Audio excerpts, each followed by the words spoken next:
The movie begins in 1864 with a Danish family embarking on a journey to America led by war veteran Peter. There is also his brother John, as well as John's wife Marie and son Creston.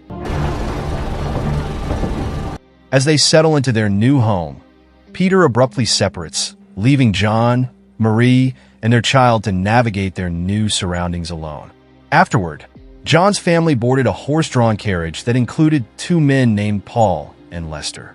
Unbeknownst to the family, Paul and Lester are recently released criminals with evil intentions. Communication barriers arise as Marie and Creston struggle with English, leaving John to interact with strangers. Despite a warm start, tensions begin to simmer as the true nature of Paul and Lester's intentions gradually reveals itself. Tension mounts in the carriage. Paul makes a bottle of liquor, then offers it to Marie, who firmly rejects it. This refusal sets off an uncomfortable atmosphere. John, sensing trouble, quietly signaled Marie to accept just one glass, hoping to defuse the situation. Reluctantly, Marie complied. Out here. Bring your offer to drink, man. Right. Attended to.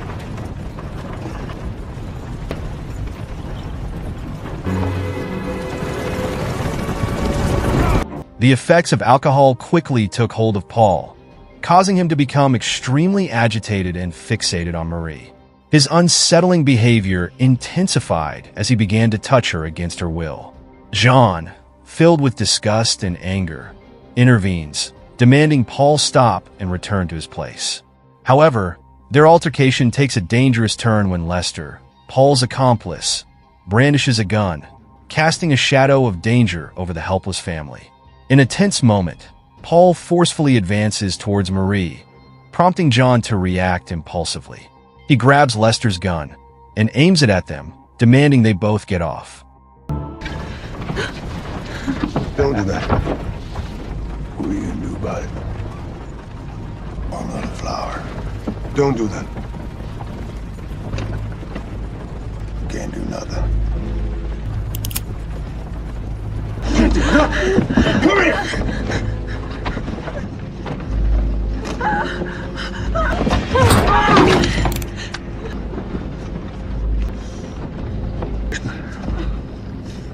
Se revuelvan.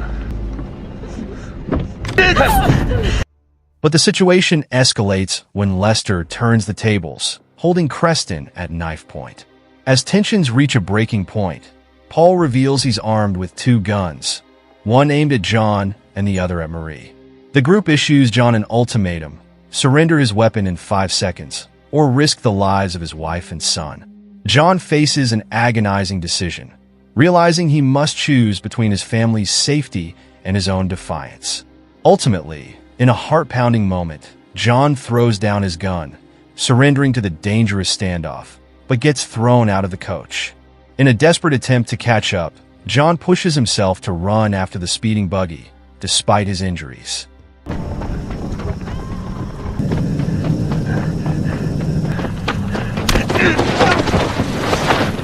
The distance between them grows, but he refuses to give up, fueled by determination and grief. Finally reaching the carriage, his worst fears are realized as he finds his son's lifeless body on the path. Overwhelmed with sorrow, he collapses to his knees, clutching his son and weeping uncontrollably.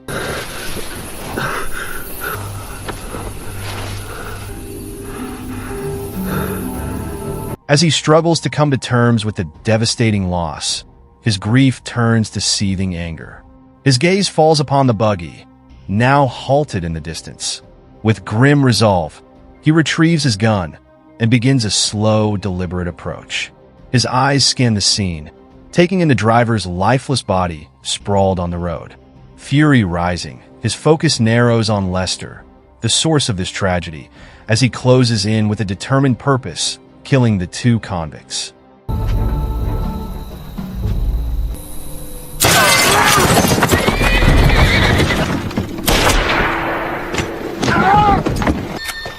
Wait!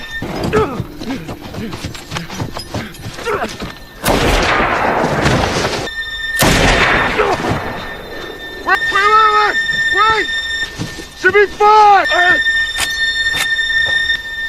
She ain't dead, boy!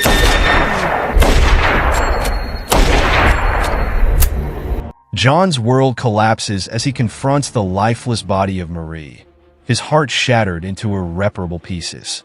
Despite the grief, he gently lifts her onto a horse, unwilling to leave her behind, and begins the painful journey home. Arriving home with her body, John's brother Peter is there to offer what little comfort he can amidst the tragedy. Peter, understanding the depth of his pain, silently tends to him, knowing words are inadequate on such a day of unfathomable loss. Meanwhile, in another part of the region, a notorious mafia figure and land baron named Henry Deleru learns of his brother Paul's death. Consumed by rage and grief, Deleru embarks on a relentless quest for vengeance, scouring villages for any trace of the killer. His search leads him to the village where John resides, and he confronts the mayor Keen, demanding answers. Unmoved by the mayor's protestations of innocence, Deleru insists that someone in the village is responsible for his brother's death. Threatening the villagers with dire consequences, he sets a brutal ultimatum: produce the killer within 2 hours, or face the ruthless wrath of his vengeance. The villagers, gripped by fear and uncertainty, realize the perilous situation they are in, with the looming threat of violence hanging over them like a dark cloud. The village is gripped with fear as Deleru, a menacing figure, threatens the lives of its residents. His demand is chillingly simple. If the killer of his brother isn't handed over, he'll execute 2 innocent villagers. As the clock ticks relentlessly, the tension in the village reaches a fever pitch. The 2 hours given by Deleru slip by like fleeting moments, and the killer remains elusive. Desperation sets in as the mayor, bearing the weight of the villagers' lives on his shoulders, steps forward with 2 chosen sacrifices. The first is an elderly woman, her weathered face lined with years of hardship. Though frail and vulnerable, she stands resolute, willing to lay down her life to shield her fellow villagers from Deleru's wrath. The second is a young boy, his legs cruelly robbed by fate. Despite his physical limitations, his eyes burn with fierce determination. Feeling his life holds little value, he too steps forward, ready to make the ultimate sacrifice to protect his community. Deleru, unmoved by their plight, coldly draws his gun, firing a shot that silences the boy in the dusty street. I'm innocent, please don't! May God have mercy on your evil soul.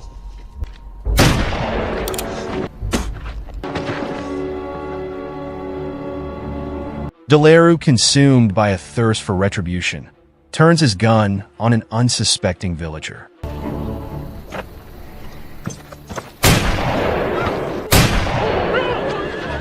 In a cruel twist, he accuses the villagers of disregarding his demands, claiming they purposely sent an old woman and a disabled man to their deaths. The truth, however, reveals a darker underbelly of the village's dealings. It comes to light that the mayor has been paying Deleru a monthly sum of $88 to keep the village safe from his wrath.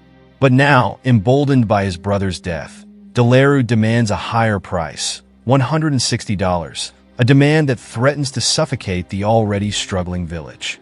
As the dust settles on the tragic events, the villagers are left to reckon with the consequences of their actions and the harsh reality of living under the thumb of a merciless tyrant.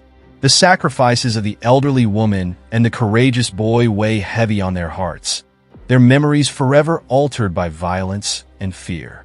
As the threat of Deleru's vengeance hangs heavy over the village, he issues a chilling warning: pay up or face even graver consequences. The villagers, already burdened with fear, know that their lives hang by a thread.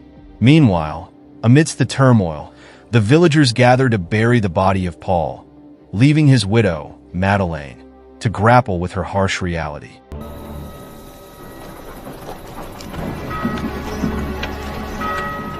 Madeleine's steely resolve for revenge is evident, but she urges caution, signaling for silence when talk of retaliation arises.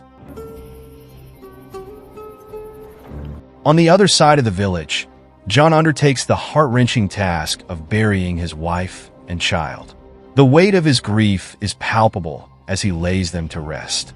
With little left to sustain themselves, John and Peter decide to sell what they can in order to leave the village behind.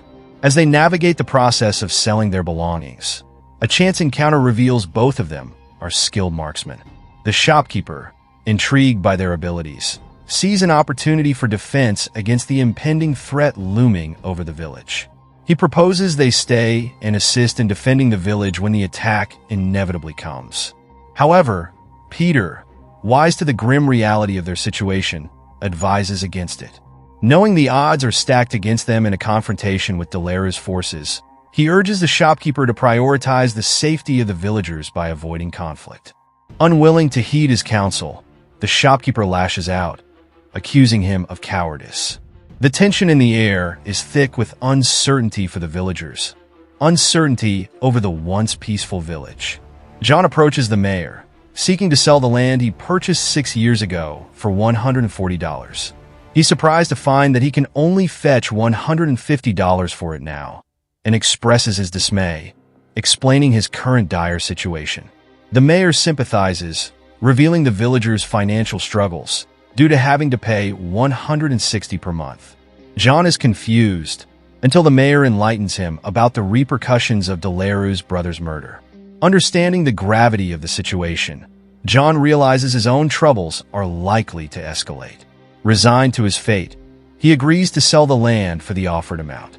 The mayor advises him to conceal the money in his shoes to avoid robbery. Hungry people out there. Following the advice, he hides the money and prepares to leave the village. As John and Peter prepare to leave, they are apprehended by the town's sheriff and minister, Malik.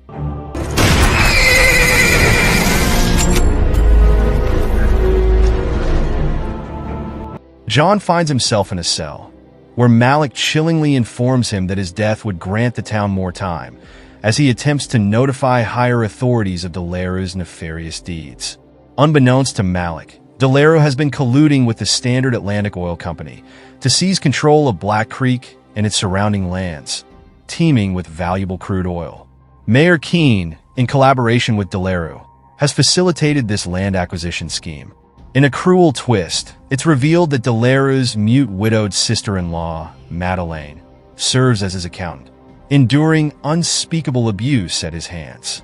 The next day, John is taken to Delaru's stronghold, an abandoned town, where he's bound to a post and left to suffer under the scorching sun. Did you ever fight? No. They say you were a soldier. I did. My respect.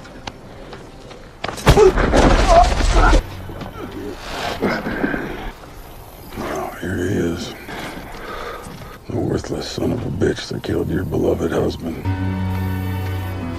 Your beloved husband killed my 10-year-old son.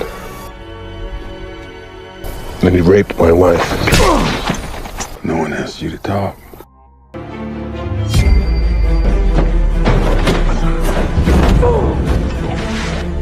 Back in Black Creek, Peter manages to break out of jail, launching a daring assault that leaves several of Delaru's henchmen dead. He frees John, and the two make a desperate escape, pursued relentlessly by Delaru and his remaining cronies. Recognizing John's weakened state, Peter takes decisive action to divert their pursuers, eventually sacrificing himself in the process. With Delaru's gang distracted, Madeleine seizes the opportunity, stealing Delaru's ill-gotten gains and making a break for a passing train, leaving behind a trail of chaos.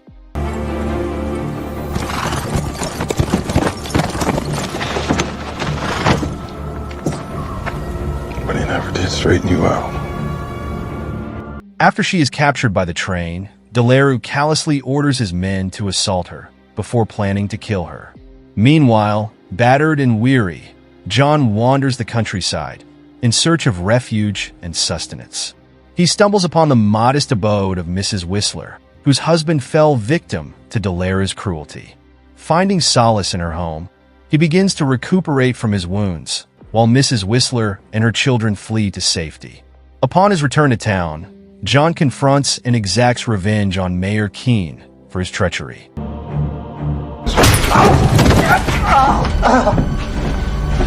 Nobody wants the land. Please. Armed with weapons from the general store, he reluctantly joins forces with Wojciech, the young storekeeper, who harbors a deep vendetta against Delaru for his grandmother's death. Employing cunning tactics and ambushes, John systematically eliminates Delaru's henchmen one by one. Tragedy strikes as Wojciech falls in the line of fire.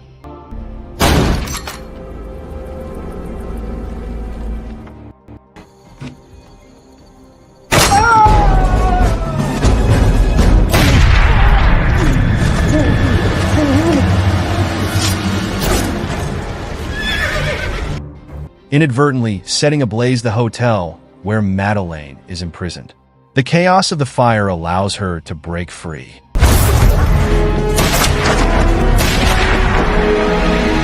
In a final showdown, Delaru confronts John, gravely injuring him in the ensuing struggle. As Delaru prepares to deliver the killing blow, Madeleine, driven by her own torment and resilience, fires 2 shots at Delaru. John finishes the job with a lethal shot to the head. Just as victory seems within grasp, Sheriff Malik and his deputies arrive.